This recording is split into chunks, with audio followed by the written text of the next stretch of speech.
Hey everyone, it's Peek. Welcome back to the channel, and as you're seeing before your eyeballs, this is a tier list.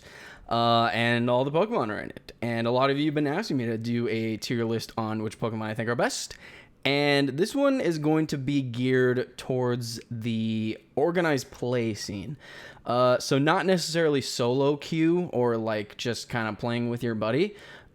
These are the Pokemon that I think are best when played in an organized group. So, like, if you're queuing with a group of four friends as a 5 queue, then I think these would actually be pretty good. Or, for example, in a tournament or something where you're, playing with people and you can communicate with them. And yeah, so just like organized play tier list is kind of what this is going to be. Now, I will preface by saying that this information might not necessarily be accurate, and this could totally change with the official launch of the game. I don't expect it to, honestly, because I really don't know like how much super duper huge balance changes they would have made between the network test and the official launch. But with Zeraora being added, obviously they probably did at least balance a little bit of the numbers of Pokemon. So some of these might be inaccurate, and that's okay. But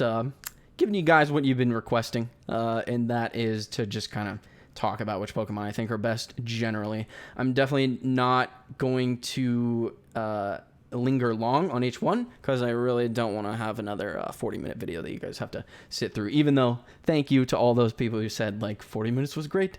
I think I think eventually that would get annoying to sit through a bunch of long tier list videos, because if I talked about each of these Pokemon, I guarantee I could talk for like 2 hours in this video, and I don't think my internet would like uploading that much of a video. So we're going to try and keep it simple. We'll see how long it goes. It may end up being a super long video, but hopefully I can keep it brief.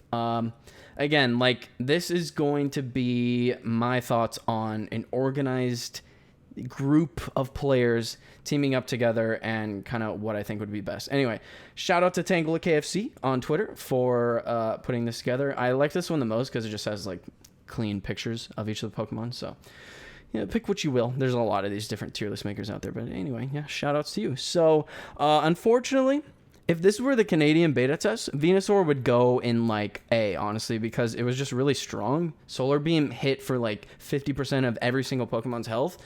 But unfortunately, the damage just isn't there anymore. Like, I don't know what they did, but it's just like not there anymore as much as it used to be, and compared to like all these other attacker types, which is so funny because like in the Canadian beta, like this actually Greninja people were putting in like F tier, which I secretly knew that it was not, but that was just because I understood the Pokemon.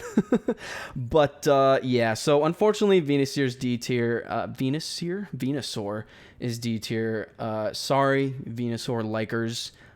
You might, I mean, it's still viable. Like, the thing about this game, what I really like is that like all these Pokemon can play, and like I mentioned with the kind of in the held item video, each of these has like a very strong point about them that makes them very different than another Pokemon. So for example, Venusaur's third auto attack is honestly one of the best in the game, which is why, also part of the reason why it was so high, because it's like a mini pole. It's a ranged pole that like pulls the enemy back to you. So like chasing down opponents as Venusaur, super easy. Like one of the best range attackers to be able to do that. So yeah, anyway, that's where I'm gonna put it. Gengar, C tier. The problem with Gengar is that, like, again, it's a similar thing to this. Like, the kit is super cool, it's actually quite complex, and I think like good players of Gengar will actually be like more around here, but like general population, Gengar, just the damage numbers aren't quite as much as they'd want to be. I was looking back at footage of me playing Gengar against a Pikachu, and we both like knocked each other out at the same time, and the Pikachu like just does more, which like with my Shadow Ball versus wow. Yo, Alpha Dog, thanks for the follow on Twitch. Oops, I didn't turn that off. Yo, I'm gonna leave that in the video. That's pretty funny. Yeah, so welcome Elpidog to the Twitch stream. I'm not actually live right now, but I'm using one of my Twitch overlays. Anyway, so Gengar, yeah, just like the damage numbers aren't there. Sorry, Gengar fans, once again. Mr. Mime, wow, really starting off the low hitters here. Here's another one where actually, like, I think good players with Gengar will actually be in like B tier, but I think good players with Mr. Mime, once people like, or not people, because I really don't think many people are going to get to this level, but actually, like, I don't know. It could be insanely good. However, like, generally in a competitive, organized play moment or a game, like, Mr. Mime just kind of gets shredded and walks up and gets damaged a lot with whichever build it goes.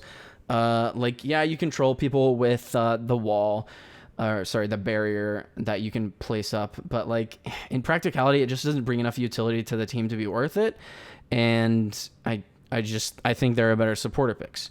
Okay, finally, here's a good one. So Snorlax is S tier, and I do think he's the best defender. Oh, wow, that's a giant spoiler alert, actually, because it's the first one we went over. But I do think it's the best defender. You go Body Slam, block. Body Slam is the ground-targeted knock-up where Snorlax, like, jumps to a targeted area and knocks Pokemon up around it. And it's just insanely good for engaging. And the thing about block is it lets Snorlax divide a organized team in half. Like, obviously, it's not always going to be the case, but like, even if you can pick off one enemy and isolate them using block, like, you're immediately outnumbering the team in a group fight 5v4. So, you know, like, it's really good. Its Unite move is solid. Not like the best, but it definitely, I mean, it's definitely really good. Yeah, just like the unkillable Snorlax if you build it the right way with the right items. So, oh, this one's kind of fun. So I am actually going to talk, well, except for Clefable, like, we literally don't know anything about this one. I am actually going to talk about the ones that aren't going to be available at launch, but the ones that I actually played a lot in the Canadian beta test on mobile phones in March. So Gardevoir is actually insane.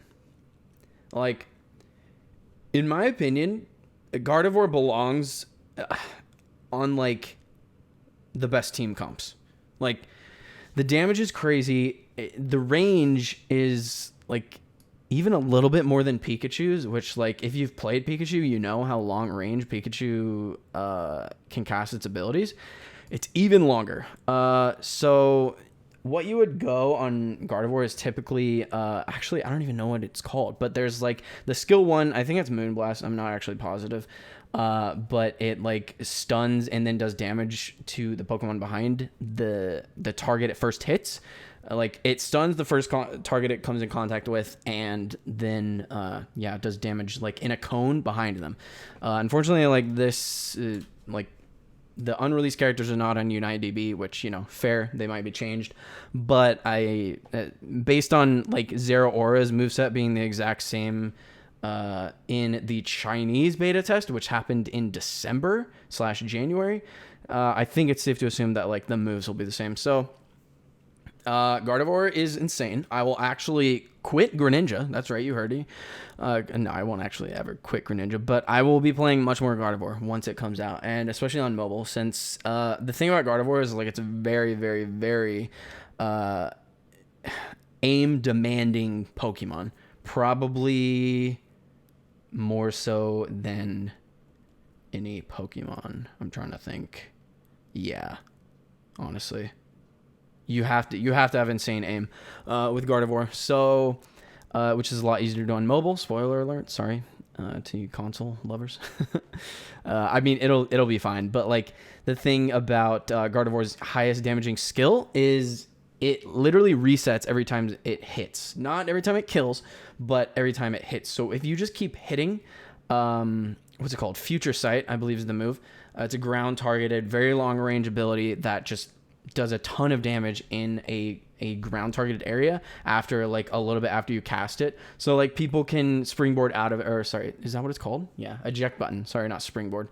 They can eject button / flash / flicker / whatever game you come from out of that ability. But like, so yeah, you have to be like insanely good mechanically to play Gardevoir, but it has the highest damage output in the game by far. So anyway, that's enough of that. I love Gardevoir. I can't wait to play it. So, and another one is actually Blastoise. Blastoise was like by far the best defender. Insane damage, insane utility for the team. Like, I mean, it's gonna go up here eventually if it stays the same. Like Snorlax, Blastoise, probably interchangeable. You could actually honestly probably run both on a team because Blastoise literally does that much damage. It's a ranged tank, and not the kind of ranged tank that like where is he? Slowbro is, but like crazy amounts of damage on Blastoise. Blastoise was like regarded generally as like overtuned in the beta, but yeah, super fun character to play. Hopefully they don't nerf him into the ground like they did with Venusaur. RIP. So moving on. Absol, I'm going to put an A. Super good damage. The ability to, like... Absol's sticking power is like no other Pokemon. Like, it has so many slows. It just sticks to a Pokemon so well. Sticks to a target. But, you know, like, it does have its weaknesses, which is going into groups, stuff like that. But, like, for picking off targets... And actually, like, it can do a lot of group damage if it doesn't get CC'd. The thing about organized play, though, is that, like, the second an Absol engages, a Snorlax just immediately body slams or blocks that engage, and, you know, it's kind of negated. So, yeah, that's kind of the issue with Absol that makes it kind of fall out of S tier, whereas, like, in the Canadian beta, I think it was probably S tier, but I'm going to put an A for now. So, anyway. Garchomp... This was a tough one. I was floating between A and B, but like honestly, like a very skilled Garchomp with a coordinated team that like works together to get the Garchomp leveled as soon as possible, up to level 11, I believe, when it gets its Unite move, which is like really high, and evolves into Garchomp. Like if you get a Garchomp to that point, like they bring so much damage to the team. Like, okay, I know I said Gardevoir is the most damage, but Garchomp, like, in a perfect situation, the most damage. The issue, again, with, like, Garchomp is that, like, it can get CC'd, and I think probably one of the bigger issues with Garchomp, which, you know, as I mentioned, Absol is able to, like, slow targets, kind of stick to them. Garchomp has issues with, like, people just walking away from it. Like, obviously, if you're fighting as a team, like Garchomp is actually crazy because not only is it getting lifesteal off of it every 5th auto attack, which like it's doing auto attacks quite quickly with its passive once it's ramped up to 5 stacks. Like not only that, but like you're just doing a lot of damage. So I mean, you do have issues chasing down people. You really do, because like you get one movement skill and that's like kind of it. So I don't know. It's a tough call. But yeah, A, probably. Okay, so Lucario is, in my opinion, the best Pokemon in the game. Yeah, I said it. So the thing about Lucario is, like, it's honestly just crazy. First, I'll try and actually talk longer on Lucario since, like, I did just say it's the best Pokemon in the game. Let's kind of look at it honestly, because Lucario is just kind of crazy.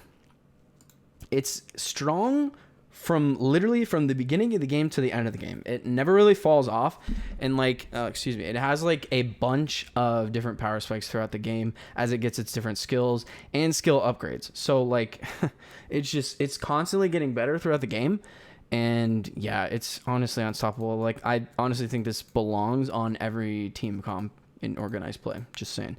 So like already the passive is kind of insane. Like just as you think you're about to kill Lucario, it gets a pretty big shield. I think it's like 20% of its health, and it increases its movement speed. So like it's either getting away from you or like re-engaging on you and blowing you up just as you thought you were about to like win the 1v1 or even the 1v2 or the 1v3. I mean, Lucario can do a lot of stuff. its basic attack boosted autos are like insane as well. It does extra damage and knocks enemies into the air. And this description isn't even like fully accurate because the third auto attack not only knocks them up in the air, which is a stun, like it pulls them a little bit to Lucario, like in the direction of Lucario, which is just wild. Like it's just so good for locking people down early. Like Lucario has the ability to gank early and go into lanes and get kills early like no other Pokemon. And at the end of the game as well. Like, it's just crazy. So, anyway, like, my opinion on, like, the best skill, and this is kind of controversial because a lot of people like extreme speed, and obviously, like, it doesn't even say here, but, like, when you, oh, sorry, no, it's this one. No. Yeah. Huh. Interesting. So, yeah, it's not written here, but actually Aura Cannon / Aura Sphere applies an extreme speed stack to every Pokemon it hits. So, keep that in mind. I'm sure Lucario players will know what I mean by that, but like a stack just means if you hit a Pokemon with an extreme speed stack, then your extreme speed cooldown is reset. So, like, you can immediately use it again. So, you, like, extreme speed, you hit a Pokemon, and then you can use it again. And that applies to every single Pokemon, as well as like wild Pokemon. So, like, ideally, you know, if you're like in a fight of 5 Pokemon versus 5, like, you could actually reset extreme speed quite a few times. Like, maybe not necessarily 5 or 6. Like, maybe in a utopian scenario you could, but yeah. So that's the deal with that one. Super good. But in my controversial opinion, Power Up Punch in organized play is probably better because, like, in extreme speed, Lucario is just going to get blown up if he's, like, doing that. But Power Up Punch brings so much burst damage. Like, it's actually crazy. It's seriously so good. And, like, I'm not going to, like, bore you on an explanation of exactly why Power Up Punch is good, but, like, its upgraded version at level 11 gives you the unstoppable status whenever you use it. And the thing about that is, like, you can become unstoppable whenever you want. So, like, if you're about to get hit with a CC, just start using Power Up Punch, but cancel it after you've been hit to just completely negate the CC. So, like, skill cap wise, Lucario is, I mean, possibly even higher than Greninja. Yeah, that's right. I said it. Just in terms of, like, understanding the Pokemon and like what every single interaction has, like, Lucario is probably the highest skill requirement to play at the optimal level. And even if you're just, like, first trying it, still insanely good. So keep that in mind. Lucario is, in my opinion, the best Pokemon in the game. So there you go. I'm putting Crustle in A. It's super good. Like, Shell Smash was buffed into the stratosphere, honestly. Like, it's actually so strong. And X Scissor is insane. Like, the ability to 60% damage a Pokemon from 100% health with just X Scissor is something only Crustle can do. Like, not many other Pokemon can do that to also an entire group of Pokemon. Like, it hits people in an area. Like, it's honestly insane. So yeah, X Scissor Shell Smash. Crustle, kind of cracked, not gonna lie. Greninja, you know, if I'm playing it S tier, generally probably B tier. It's super hard to play, and, like, you get punished super easily. And it's just, I don't know. There's only room for 5 Pokemon on a team, right? And, like, in an organized game where you're on where you're on comms with your buddies or your teammates, I don't know. Greninja's insane. Like, just, like, if you want a solo queue to Master Cup, like, easily Greninja. Super rewarding, super fun to play, super impactful. But I think there's probably better options for attackers, depending. I mean, in my opinion, the optimal team comp is, well, I'll probably get to that at the end, but, like, there is room for a 5th, like, flex pick, and I think Greninja fits well into that from time to time, but it just depends on, like, what you and your team want to do, essentially. So, anyway, not going to linger long on Greninja. If you haven't seen my like 20+ minute video on Greninja going over every single interaction with its different moves and its passive and like its hidden passive and its hidden auto attack passives, yeah, there's a lot of info about Greninja that is like not found in the tooltips, and yeah, it's kind of crazy. So Greninja's really fun.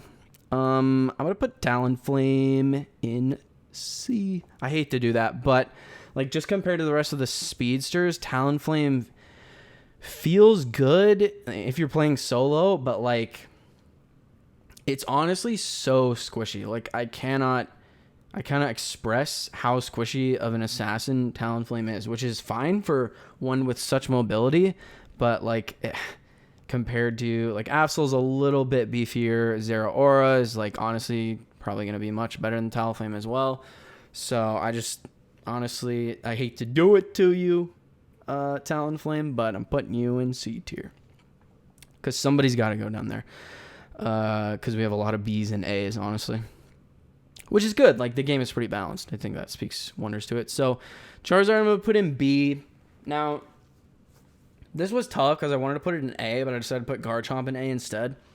In terms of just like the all-rounders, I wasn't trying to like space out the different rules evenly between the different tiers. This is just like my opinion, but Charizard, really strong skills, very fun to play, and like I would not underestimate the ability for Charizard to keep auto attacking while it's moving. Obviously, that's a very unique auto attack passive that it has compared to any other Pokemon. Every other Pokemon stops moving while they're auto attacking. Charizard can literally just keep walking forward and mow down a team. If it's strong enough, like if you go watch my video, the How to Win a Game of Pokemon Unite, I do play Charizard in it, and it's just like insane. If you get strong enough by like just farming a ton of jungle mobs, jungle Pokemon and just like wild Pokemon all over the map, and you get a level advantage on the enemy team, like Charizard honestly mows people down. Like it's actually crazy. And the thing about Charizard that probably could bump him up to A tier, but I hesitate to do it right now in terms of like, because I remember this tier list is strictly for like what I think is best in a competitive environment in organized play. I think Charizard just like doesn't bring as much as it could, as like a Lucario would, or maybe even a Garchomp. I don't know. They're probably interchangeable, but I'm gonna leave it there for now. So Zeraora, like yeah, we haven't played him yet, but the numbers seem good from what we can see on the footage, and the kit is honestly crazy. Like this is probably a better speedster than Absol, which is crazy, but yeah, we'll just have to see. The thing is, like, everything in Zeraora's kit works together so well. Like, in terms of Pokemon design, I think this is probably one of the best ones yet, just because like everything kind of goes together so well. And there are two like very unique play styles you can play with Zeraora. It seems like we'll kind of have to see what items help it out to do that, but you can kind of play it as like a bruiser, more tanky, like brawler type fighter, or just a straight up like assassin. I'm gonna go in and then get out quickly with Volt Switch. So yeah, Zeraora seems pretty good, but we'll see when the game launches. Cinderace, I'm gonna put an A. Move, Absol. There you go. I'm gonna put it at the top of A. Actually, it was almost an S, but I think Cinderace actually has some weaknesses that could possibly warrant switching in a Greninja for it, or like one of these other picks for your kind of fifth team pick. And the thing with Cinderace is like its passive is crazy. Percentage health damage is nuts. Like the fact that it literally just does that with its auto attacks is insane. And every single auto attack applies a stack.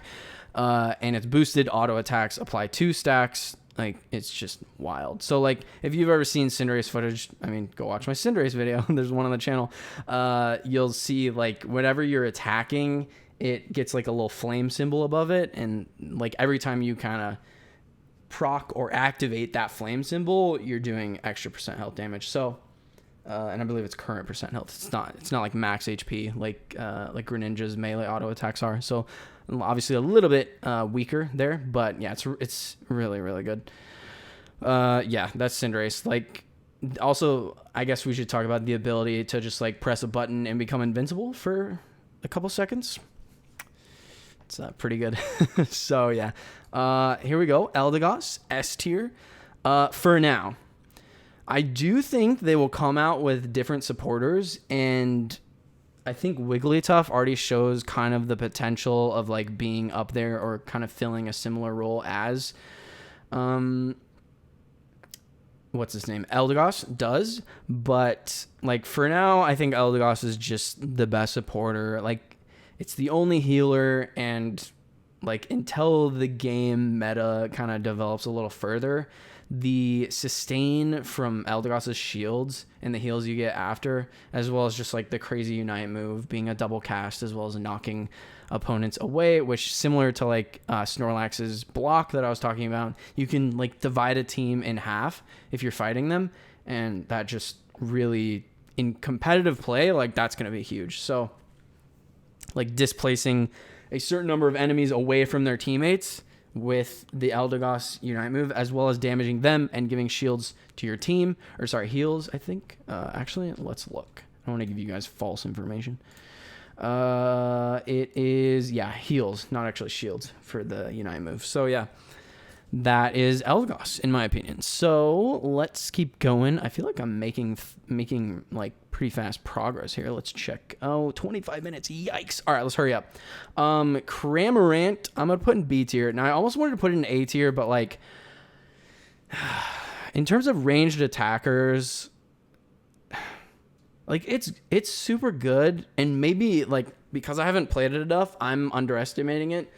But I tried to be like as unbiased as possible here. That's why, you know, I put Greninja in B. I think that should show you that I'm being pretty unbiased here. But yeah, Cramorant just like, so Cramorant's attack speed is very slow. That's an issue. Its auto attacks ricochet to a nearby target. That is a very huge strength. It has very interesting skills. They hit a lot of damage, but yeah, like Cramorant's inability to like have an impactful unite move in most cases, like you're really not going to get moments where like nobody's going to attack you when you Cramorant unite move, as well as you're just going to be able to mow down a team of 5. Like it's really just like not going to happen. And the fact that you're rooted while you while you unite move is kind of a problem, honestly. So I don't know. It could probably be an A tier, like Cramorant fans, worry not. Your Pokemon is actually really strong. And generally, I don't know, like a competitive environment, it just has to go in B tier. I think like solo queue, it could even be in like S, maybe, but probably A. But yeah, just in organized play, like I think Cramorant is probably easy to shut down, and like it provides so much damage with its other skills. It's a shame that its Unite move like basically takes those skills out of play for a brief amount of time. Obviously, you can use those skills before you Unite move, but just, I don't know. It just doesn't seem like it does enough to warrant picking it in organized play. So anyway, Pikachu. Oh, man. This one's so tough. Pikachu is really good at locking down targets, and as a ranged character, that shouldn't be underestimated because like that is something rare. Not many Pokemon have that. Like Greninja doesn't have that. Cramorant kind of sort of has that with Surf, but not really. Cinderace definitely doesn't have that. I don't know. Like honestly, I'm torn on this one. I put it in B, but like I'm kind of debating that now. The thing about Pikachu is like the damage is not insane, and you are probably better off bringing like an Absol or a Garchomp or a Cinderace or even a Zeraora to your team composition over a Pikachu in organized play. I mean, I don't know. Like Pikachu can get picks very easily. I don't know. Let's put it in A. Actually, I'm going to change my mind on that one. Let's put it in A just for the sheer utility. I think Pikachu's damage is actually not great, but the utility of Pikachu is so free, honestly. It's kind of gross, like how much of a free stun and free like just locking down enemy Pokemon Pikachu is. Like, I don't know. You know, like, you shouldn't be ashamed to like play Pokemon that are easy, because like if they're good, they're good, you know? Like Pikachu is a perfect case of that. Like, very simple skills, simple to use, but like the fact that you can just run up at ranged to an enemy Pokemon and lock them down, stun them, so your team can just pile on them, is honestly pretty good in organized play. So I'm gonna put it in A, because I think I would actually be quite good with a coordinated team. I think I kind of initially put it in B based on like my thoughts on it, like playing solo. So yeah, organized play, I'm gonna put it in A. All right, the last but not least S tier, Lowland Ninetails. I'm gonna put it second, because like Lowland Ninetails does damage. Yeah, it's not the most damage in the game, but the thing is, like, it does team damage, which is huge in a game like this where everything's decided on a team fight at Zapdos. Or, I guess, if you kind of throw, like, it's not. But ideally, like, competitive games are going to be decided by team fights for different objectives throughout the match. And there's, like, just no one better that does damage plus CC, crowd control, stuns, for those who aren't familiar with the term, than Lowland Ninetails. Like, there's just simply nothing better, no better pick for that. So that is what that is. So moving on, like, and I could get into the nitty gritty of Lowland Ninetails, but it's a lot. Like, let's just put it this way: like, the ability to have your auto attacks not just hit one target but hit 5 is kind of insane. As well as just the fact that you can freeze people during a team fight and do a ton of damage with your Unite move defensively. So yeah, that's Lowland Ninetails. For Wigglytuff, I'm gonna actually put it in A. Now this could change, but like, honestly, on paper, Wigglytuff seems super strong. I didn't get to play with it enough or play with the correct items, because I just built items for Greninja during the Japanese network test, and this was the first time we saw Wigglytuff. But I think with the right items, Focus Band, maybe Ao's Cookie and Buddy Barrier, or Score Shield maybe for Ao's Cookie, but honestly probably Ao's Cookie, just so you can, like, you really need HP. So like any kind of HP would be super helpful for Wigglytuff. Also helps with Buddy Barrier, of course. So I really think Wigglytuff is strong. Like, Sing is insane. The ability to walk up to a group with upgraded movement speed with your team and like lock them down. It's like a 2-second / I think when it's upgraded, like 3 or 4 second sleep, which is a stun. Like, and different from other games like this, battle arena games, where like sleep is just like the opponent falls asleep, but if you hit them, they wake up. Like, sleep is literally just like a stun in this game. So it's kind of crazy. I think Wigglytuff has insane potential. And if you're like basically like a tank / support player, and you want to get to the point where you can kind of carry your team, I think Wigglytuff actually has the potential to do that. So yeah, that's going to be that. Slowbro, I'm going to put in B. It's just not as good as the other few defenders I put up here, or as Blastoise. Like, Blastoise is the better version of Slowbro the second it comes out. Like, I think Slowbro is just kind of over. The unfortunate truth, but yeah, Surf is an insane move. Like, Surf is just probably one of the best moves in the game, but the issue is, like, Slowbro doesn't really have a good second move option. Like, Amnesia and Telekinesis are both, like, just not amazing. Like, Telekinesis is the pole. It holds them in the air. And this isn't actually a pole. It doesn't pull them towards the user. It used to pull them towards the user, but now it just, like, drops them in the same place you raised them up. And yeah, Amnesia just, like, regains your HP, like, makes you a little bit tanky. So, like, honestly, the build I would go on Slowbro is Amnesia, Surf. Scald is just, like, not good, sorry, compared to Surf. Like, as I said, Surf is like one of the best moves in the game, so you wouldn't want to miss out on that. But yeah, unfortunately, in like organized play, once you've used Surf as Slowbro, you're kind of useless. Its Unite move is great, it does a lot of damage, but again, it like takes you out of the battle. It's one of those where it's like it's kind of niche, like, or niche, however you want to say it. It's not good all the time, which, like, Snorlax is, Wigglytuff is, Crustle most of the time is. That's why it's kind of on the lower end of the A's here. Yeah, so last but not least, Machamp. I'm going to put it in B as well. I think Machamp is actually really strong and could be better in the right hands. I found it very easy and intuitive to play, as well as it does a lot of damage. I just think, like, taking Lucario is way more important, and, like, you don't want to double up with, like, a Machamp and Lucario in a competitive game. You would want to take something like Cinderace, Pikachu, maybe even Absol, Garchomp, Crustle, Zeraora, Greninja, yeah, stuff like that.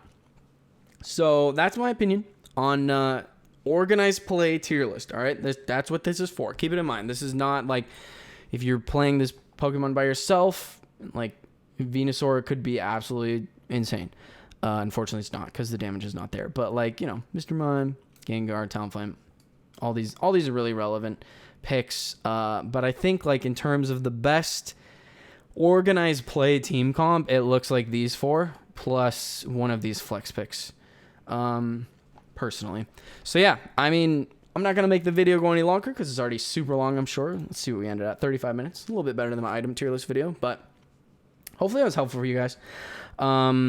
Yeah, that's just my thoughts for organized play. I know there's a few tournaments coming up. I'll be playing in both of them.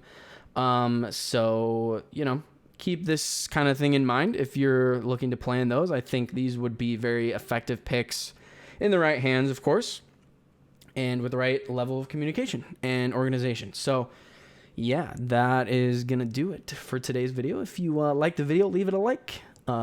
Leave a comment down below. I'm sure many of you will disagree with my picks here. But again, remember that this is for organized play. So those are kind of my thoughts. And yeah, subscribe to the channel.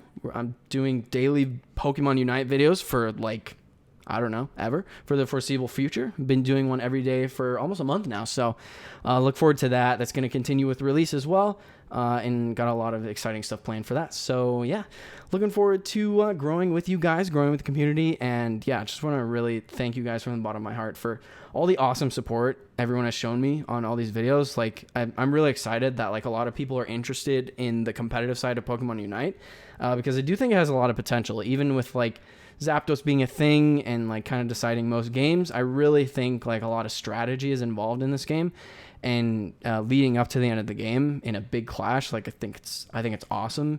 And yeah, I'm curious to see how it grows. So until next time, everyone, thank you so much for watching, and I'll see you in the next one. Peace out.